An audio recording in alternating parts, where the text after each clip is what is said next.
It is a tiny, lonely island, less than 1 mile offshore in the San Francisco Bay. Its name is Alcatraz.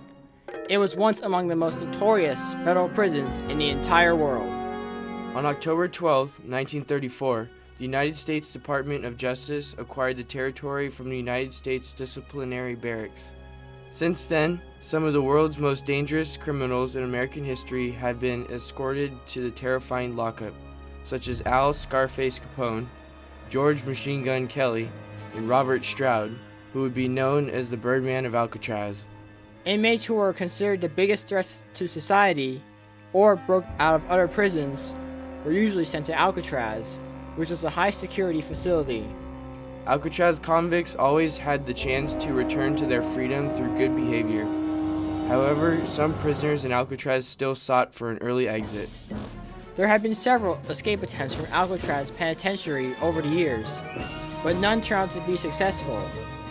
Alcatraz was quickly dubbed as an escape-proof prison. But why was it such a challenge to get out of this jailhouse? There were several important factors to consider.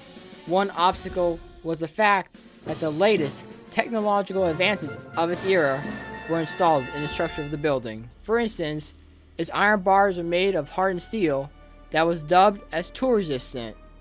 Also, a revolutionary mechanical locking system allowed guards to open a selective number of doors simultaneously by pulling levers at a control panel. Plus, the newly invented metal detectors were also installed on prison grounds. Its nickname, the Rock, came from the geography of the island.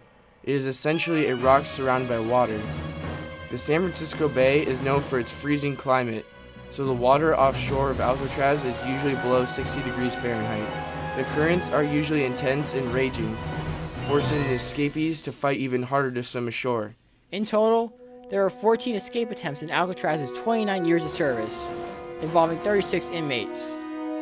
Out of those 36 former convicts, 23 were recaptured, 6 were shot and killed, 2 drowned, and the remaining 5 were never seen again. Today, over a half-century later, those missing are assumed to be dead. Those numbers are indicative of how difficult it truly was to escape Alcatraz, unlike any other federal prison. Despite all of the efforts of experienced criminals working together, their cleverly devised strategies failed to succeed. In the end, most of these breakouts proved to be fruitless for the escapees, but a select few ended rather mysteriously. The first escape attempt was by Joseph Bowers on April 27, 1936. He was shot by guards while climbing over the chain-link fence on the west side of the island. He fatally fell 100 feet to the shore. On December 16, 1937, Theodore Cole and Ralph Rowe managed to sneak out without getting caught, but were never spotted again. They are presumed dead. On May 23, 1938, 3 convicts beat an officer to death with a hammer. Then they tried to climb to the roof to disarm another guard, but he shot 2 of the men and recaptured the other inmate. On January 13, 1939, 5 convicts were spotted on the west side shore of the island. 3 surrendered and the other 2 were shot. On April 14, 1943, 4 convicts took 2 officers hostage. All 4 of them climbed out of the window and made it to the water's edge. One of the hostages managed to call for assistance and alert the other officers. 2 convicts were both arrested.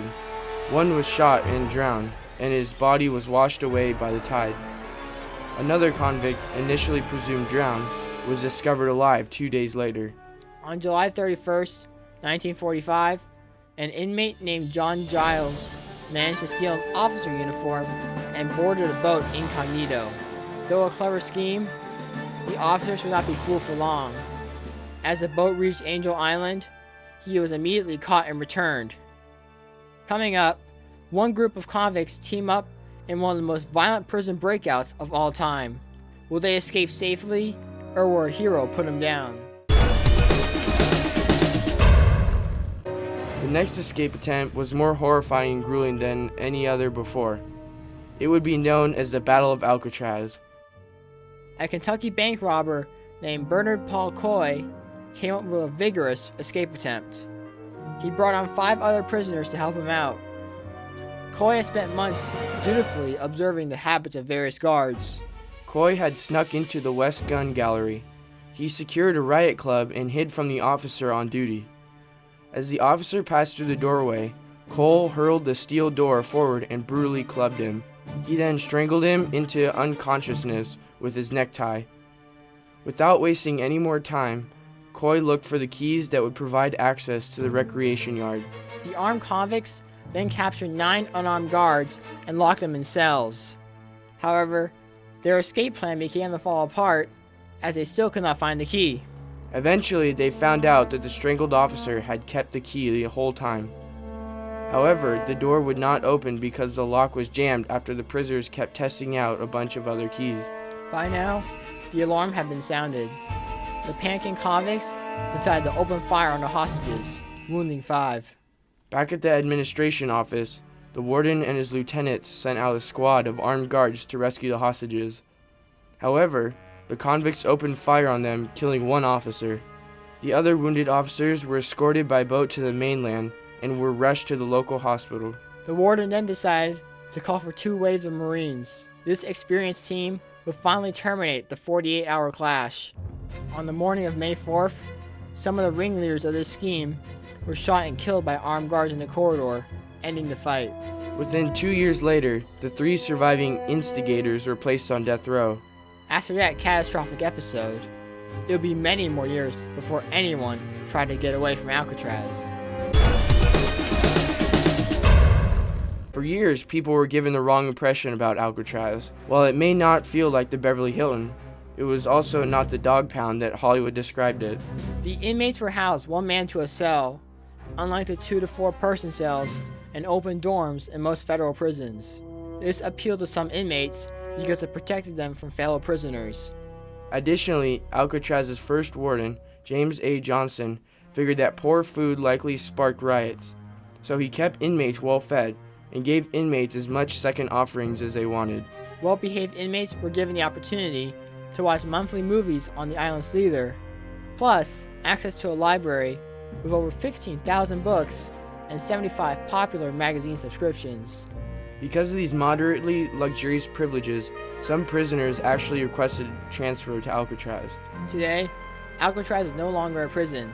Closed in 1963, Alcatraz is now an official National Historic Landmark and is a popular museum that attracts more than 1.5 million visitors every year.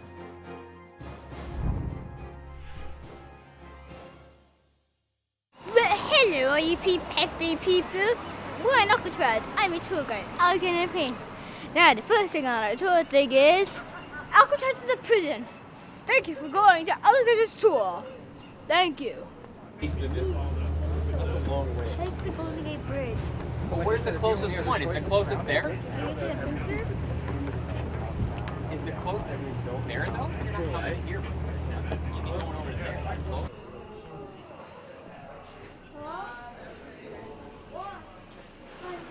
I don't know.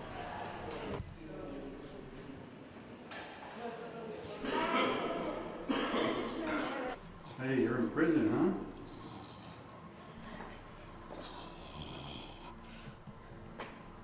You're free.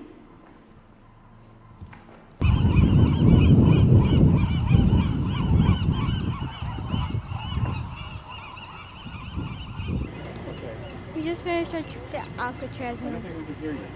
We just finished our trip to Alcatraz and we're going back. Did you have a good time? Yeah. All right. Then again, I'm Irish. So I don't hold that against me, right? No,